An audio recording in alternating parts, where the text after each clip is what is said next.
What does socialism have to do with Thanksgiving? Join Richard Ebeling and me in this week's Libertarian Angle as we examine that question.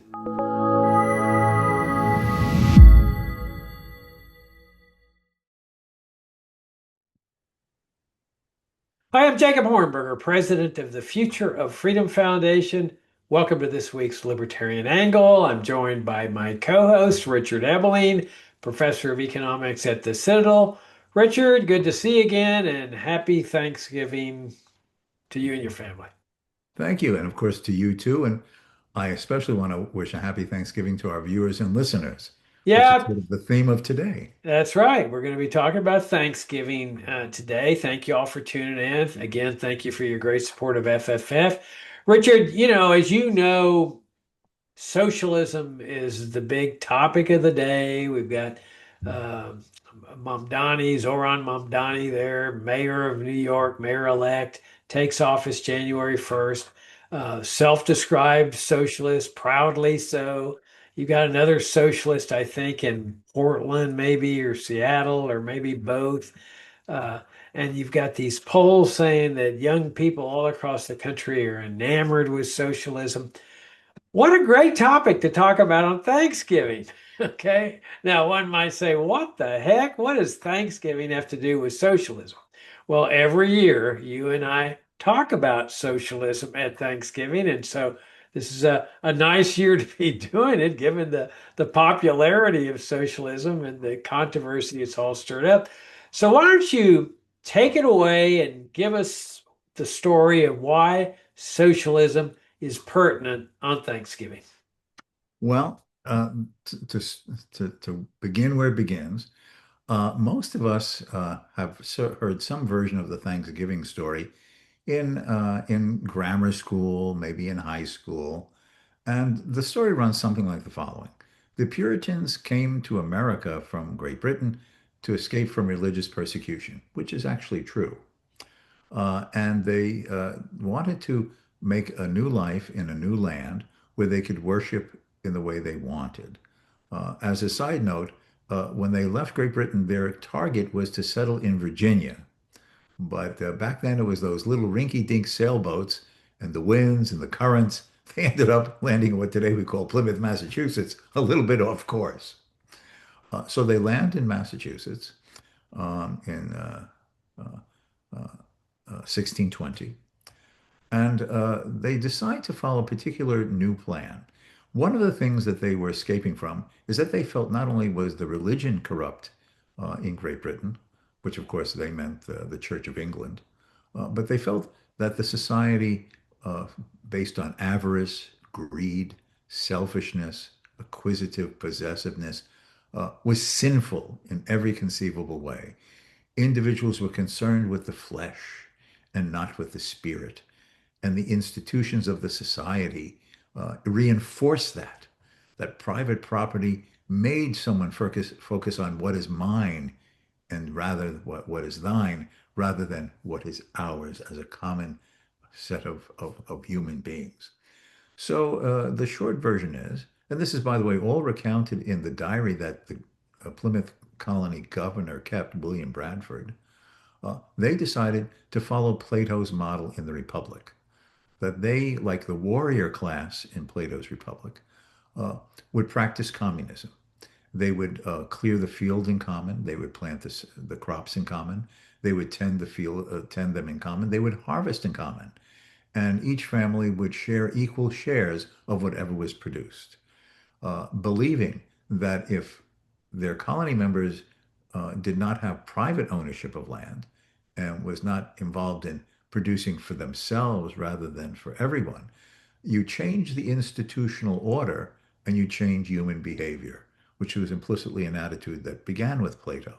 If you tell the warrior class that they cannot own property, that they must eat in common, live in common, dress in common, not even be able to keep their own children if the warriors, and they were female warriors, were to copulate and the woman were to become pregnant. Shortly after that, as Plato was laying out as his ideal republic, the child would be taken away from the parents and raised anonymously in an orphanage. and then educated and given a place in life by the state. And that way the parents would never be drawn to their sibling, their children, their concerns for their child's betterment, but their eyes would be focused only on serving the community as a whole, the common good, the altruistic general welfare. And this was basically a spirit that guided them in founding the Plymouth colony in Massachusetts. The great hope was that the people would prosper in this, that they would have a sense of collective community, sharing. But now, what is the but?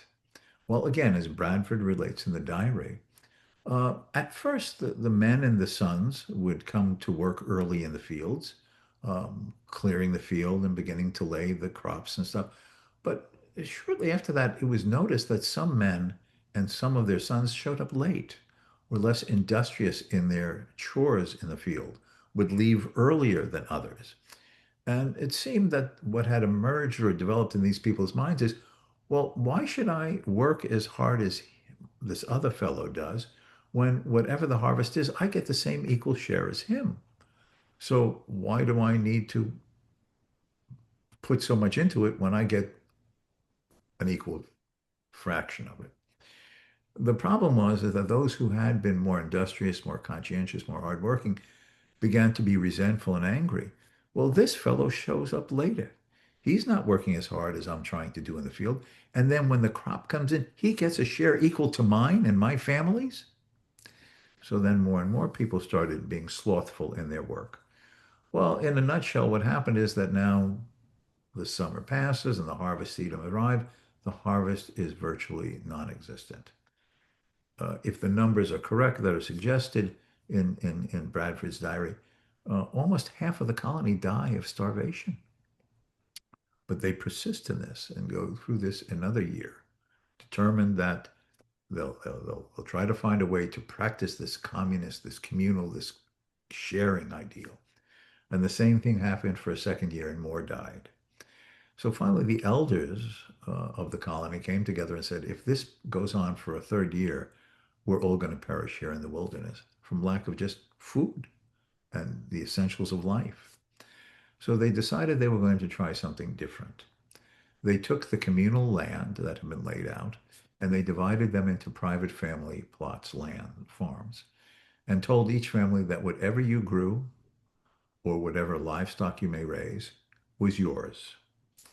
You kept the harvests, you kept the animals that you raised, and you could use all of what you had produced for your own family's purposes.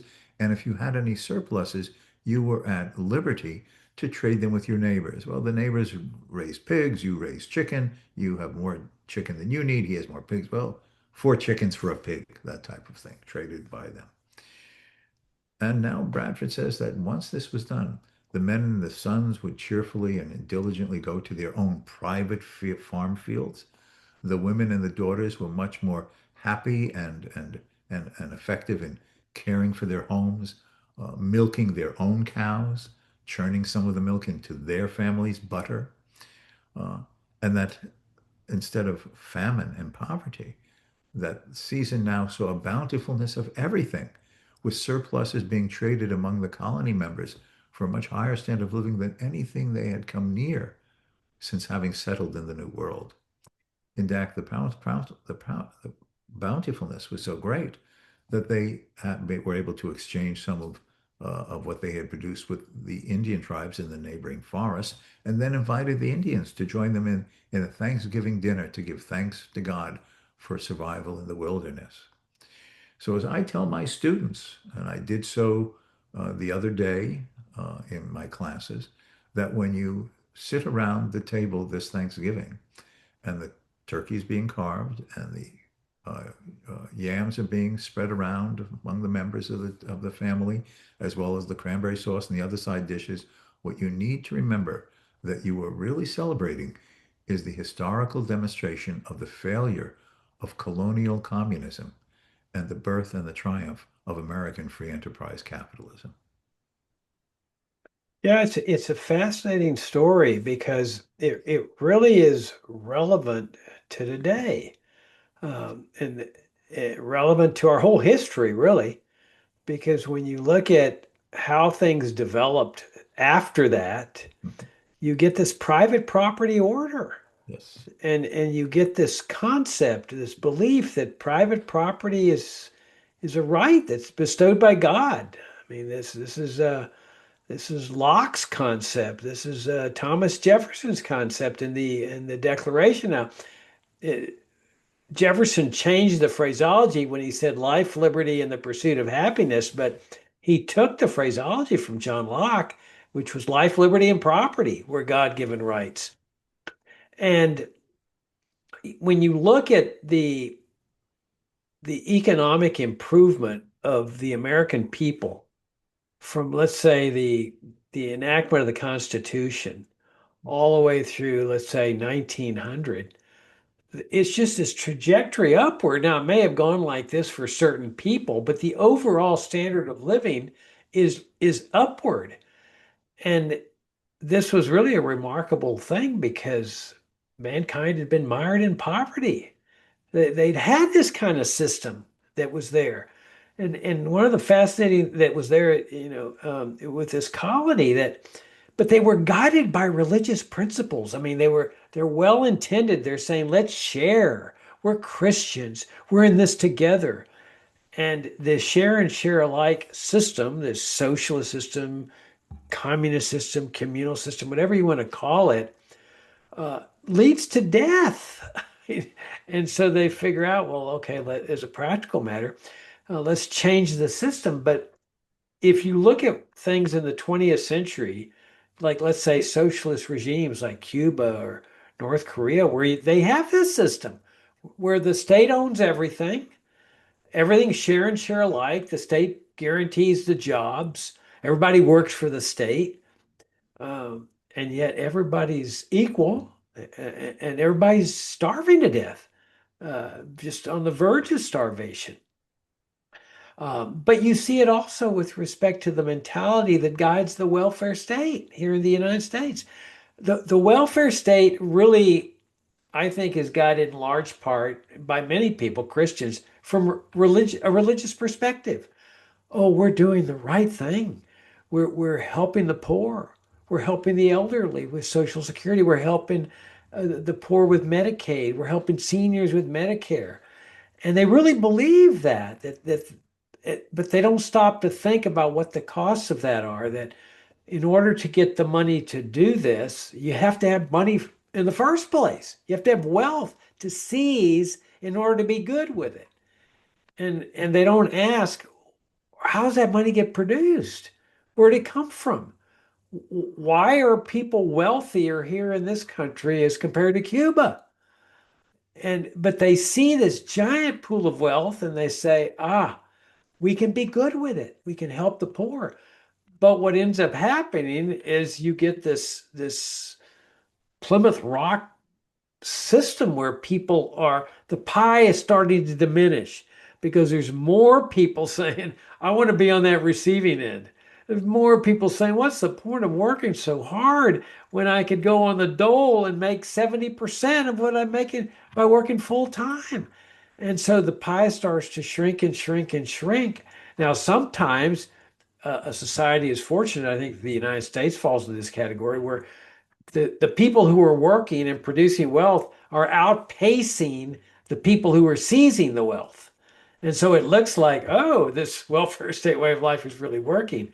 But nobody stops to think about how much better it would have been had this process never gotten started. And as you know, Richard, my favorite time in history is 1870 to 1900. Not a pure libertarian panacea, but I mean, when you talk about no income tax, people were free to keep everything they earned. You had multimillionaires, maybe billionaires at that time, John D. Rockefeller and so forth. But no regulations to speak of, no immigration controls to speak of. I mean, the drug war, you had sound money. The standard of living of people soared. And not only that, there was more voluntary charity that mankind has ever seen because as Americans discovered, when you've got a system of private property and the right to accumulate wealth, People get generous with that. Not everybody. Those that don't, they end up saving and investing, and that makes people more productive also through capital. But most people have this sense of I want to help out others now that I've made it. Uh, Yeah. the welfare state abandoned that. Yeah, because their notion of liberty uh, said that the individual should be free to guide his own life, plan his own life, uh, associate with each other on a voluntary basis, and that government is there to secure liberty, but not to interfere with it. The other aspect is that they believed in equality, but a particular equality, and that was equality before the law. No one should have favors or privileges or prohibitions limiting their ability to try. And that in such a system of liberty, under a equality of similar individual rights under the law, impartial rule of law, each would find their own level and rise to their own potential. The idea was inequality of rights, but inequality of outcomes, because the presumption is people are not the same. Some are more ambitious than others. Some are willing to become better educated than others. Some just have skills that are more valued by others. But that didn't matter. Each would find their own niche and circumstances and rise to their own level, given all of these circumstances in the market, under a system in which everyone had the same rights to try and to live. That has been changed. And that's one of the major things, in my opinion, has undermined our notion of liberty.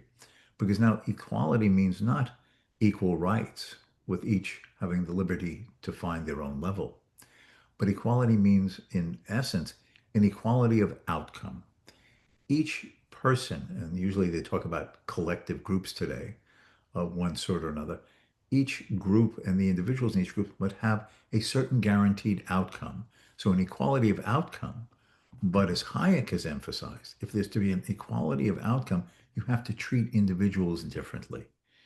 It's like if everyone is going to have a chance to win a race, and there are some people, either through natural ability or dedication of training, run faster than their rivals on the track, and you say that there's got to be an inequality of outcome, then those who have trained more or just by the luck of birth have better physical capacities, you must attach weights to their ankles to slow them down Yeah. so others can have their chance to cross the finish line also, which means to have an equality of outcome, you must treat the individuals running the race very unequally, with some having the privileges of getting ahead against others who are burdened in ways that prevent them from doing as best as they could. Yeah, and I think in the process of doing this, my hunch is that societies have deprived themselves of the useful services, the talents of geniuses, because they hold them down by virtue of saying everybody's got to be equal. For example, you take a Mozart. Suppose you had forced Mozart to attend public schools, and he had only 2 hours every day to play the piano. The other times we're learning, the history of the United States or the history of Austria or Germany, then mathematics and social sciences. And he says, I don't want any of that. All I want to do is play the piano all day long. No, no, no. You have to be like everybody else. This is a public school. Everybody's going to be treated the same. We're not going to have any elites here. I got a feeling we wouldn't have had Mozart the way we had Mozart or Beethoven, with this equalization thing that we deprive ourselves of those people by virtue of destroying them in this system of regimentation and conformity in the name of treating everybody equally. The other thing, there's also to consider that value is subjective. That in the marketplace, it's the consumer that really determines uh, who's going to make the money. Somebody may just be fortuitous and be born with a beautiful voice, with no training, no hard work, no studying, just start singing songs at, let's say, 17 years of age. and is making a killing out in the marketplace, multi-millions. So what? Or somebody may win the lottery and they win $400 million of the lottery. So what? The attitude, though, is no, we have to take from them in order to equalize, to give to these that have less. And in the process of doing that, I mean, that's essentially, if you look at Cuba after the socialist revolution there, the communist revolution, they had a big heyday for a while. They got mansions, they got businesses, Bacardi, they had tobacco industries, big plantations, mansions. So for a while, it's fun and games, man. You got money, you seize a great big manufacturing business or, you know, tequila business or whatever. You got a lot of money there to distribute out, equalize well. But after a while, everything starts to implode. And this is what these people, they don't realize it. What I don't understand, Richard, is given our heritage, is why Americans are so committed to this. I mean, you can look back at this period. I mean, I see this like this 30-year period, which was the culmination of 100 years. And there was bad stuff, slavery and that sort of thing, and other bad stuff. But you had this culmination of this concept at the end of the 19th century that was a remarkable period of time. I think it's like a little shining light that shines through the darkness of centuries. This tiny little light of this society that said, we're not going to go down this road. You're going to be free to keep everything there and you decide what to do with it. And man, did that blossom. Why, Richard? Have the American people of our time in the 20th century turned their backs on that? Why are they so committed? What are they scared of? Or do they feel like people can't be trusted with freedom? That they'll handle it wrongly? They won't honor their mother and father if without Social Security and Medicare, they won't help out? I mean, is it that they just have no faith in freedom at all? Okay, you see, there's an assumption in your question that I think is part of the problem, that the people know and have read about this period the way you have and have chosen to reject it. They don't know the period. They've been told that it's about robber barons. It's about greedy rich people who exploited the workers, who wouldn't pay them fairly, that they lived in mansions by exploiting others who lived in hardship, that this was an age of greed, of selfishness, a disregard and a disconcern for those who were less well off. And it required an enlightened government to rein all of this in, to help the simple worker who's being crushed with unfair wages, the consumer who's being manipulated by monopolies like Andrew Carnegie or Rockefeller, John D. Rockefeller, or you could go on, Vanderbilt and all the others, that gilded age of the robber barons. So your image of that period is not, which emphasizes another point that Hayek made, that of all the people who are professionals in the various social sciences, the ones that have, at the end of the day, some of the most important impact are the historians, because the historians are the ones who interpret the events of the past. And through their interpretive prism, generations read books and are educated in school to see the past in a certain way. You've now had over a century of generations being taught that this is not the bright, shiny era that you see it as, but a terrible, dark era that only enlightened, progressive government could save us from. And that's the danger because, you know, there's an apocryphal story that when Mary, Queen of Scots, was brought before Queen Elizabeth I and was being sent off into exile and in a prison, Mary, Queen of Scots, turned to Elizabeth and said, "History will vindicate me." To which Elizabeth responded, "History will say what I want it to say." Now, I'm sure that's an apocryphal story, but it captures the truth. Those who control academia, and today it is a state-financed, a state controlled academia and who are in academia who write the histories and teach the histories and therefore interpret the past, they control what future generations believe. It's like the adage in 1984, Orwell's novel, the anti-hero Winston, he works in the Ministry of Truth, which means he constantly goes back and rewrites old newspapers and magazines to fit the current party line. In other words, the party can never be wrong. And as he said, uh, he who controls the present controls the past, and he who controls the past controls the future. That's the damage that is not the past that other people see that you do, because you've chosen to read about it independently and see through the fog and the interpretive verbiage that has blinded people to understanding a past about America that was great, but which they interpreted having been wrong and bad. No, you're absolutely right. And what they do is when they're doing this interpretation, they begin with, let's say, 1870, and they move upward to the present day. And they say, look at the long hours that they had to work in these sweatshops. Look, they sent their children into these dangerous factories. You don't see today's Americans sending their children into those dangerous factories.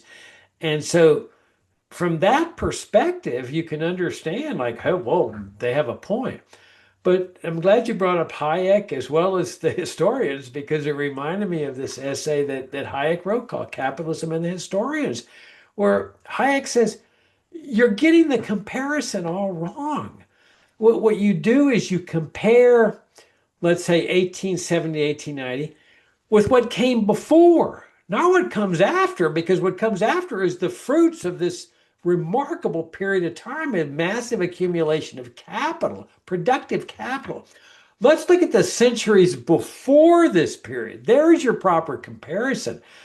No, people weren't sending their children into sweatshops because there were no factories. The children were dying of starvation.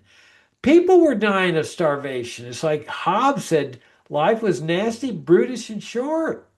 Throughout history, poverty has been the natural state of mankind. Starvation has been the natural state of mankind. As you start moving up into the Industrial Revolution, things start to improve a little bit. All of us, okay, it's still very poverty stricken. I'm sure in 1791 it was difficult in the United States. The founding fathers may have been wealthy people, but for the average person living all the way through the early 1800s, it was difficult because the amount of wealth in society is so picky, it's so small.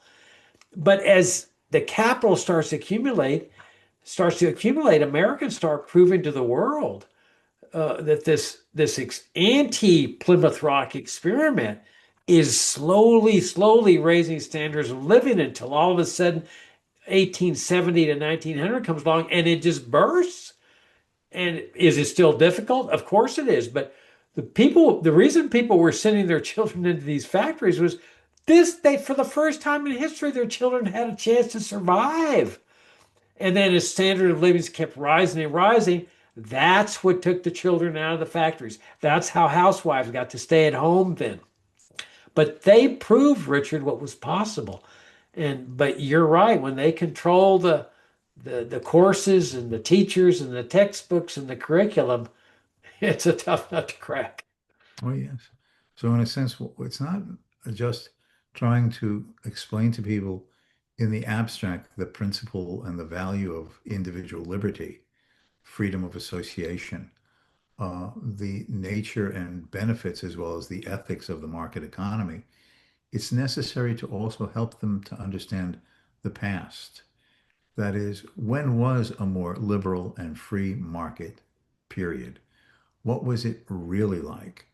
uh, to basically to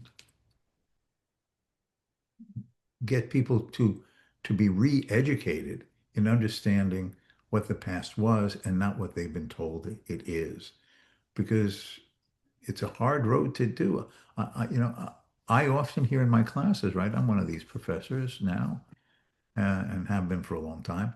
And sometimes I'll talk about certain things, and students say, but weren't the workers mistreated in the 19th century? Aren't there these monopolists who were crushing their competition and taking advantage of the consumers? And all of these are the cliches that have been presented in histories. In fact, most people accept this interpretation of the past, having no idea where they came from in terms of when did they learn it. It's just been in the air. It was taught in school. It's in the media. It's taken for granted implicitly in politics. So it's just the spirit of the time. You're immersed in this cultural setting that presents that was a bad time.